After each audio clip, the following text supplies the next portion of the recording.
ৰাজ্যত প্লাষ্টিকৰ কণীৰ ব্যাপক প্ৰচলন, ধেমাজিত তীব্ৰ চাঞ্চল্যকৰ সৃষ্টি। চিলাপথাৰ আৰক্ষী থানাৰ অন্তৰ্গত ডিমৌ চাৰিআলিত প্লাষ্টিকৰ কণী উদ্ধাৰ হোৱা ঘটনাই তীব্ৰ চাঞ্চল্যকৰ সৃষ্টি কৰিছে।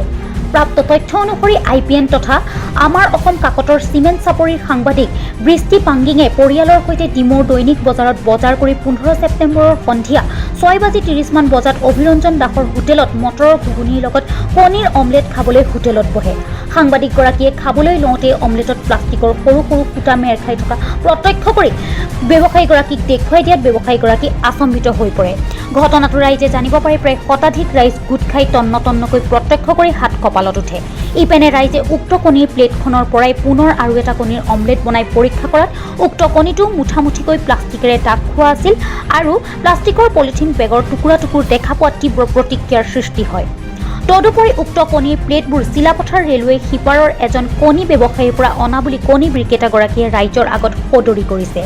ইপেনে উক্ত কাণ্ডক এক মাৰাত্মক কাণ্ড বুলি ৰাইজে কোৱাৰ উপৰিও ঘটনাটোৰ ওপৰত ধেমাজি জিলা প্ৰশাসনে তৎকালীনভাৱে তদন্তৰ ব্যৱস্থা গ্ৰহণ কৰিব বুলি ৰাইজে দাবী জনাইছে।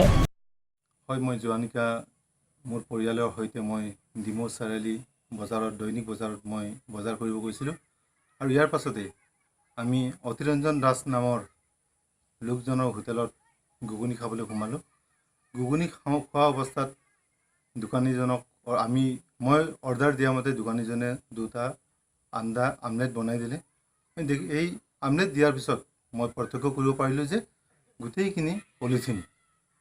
সেইখিনি মই যেতিয়া পলিথিন বুলি কোৱাৰ পিছত দোকানীগৰাকী অহাৰ পাছতে তাত বহুজন লোক গোট খায় আৰু পাছত তন্নতন্নকৈ ৰাইজে পৰীক্ষা কৰি অৱশেষত যিখন দোকানৰ পৰা মই আনিছিলোঁ সেইখন দোকানৰ পৰা পুনৰ আৰু এটা কণী ৰাইজে আনি পুনৰ আমলেট বনায়। এই একেইটা অৱস্থা এইখন কণীটো পোৱা যায়।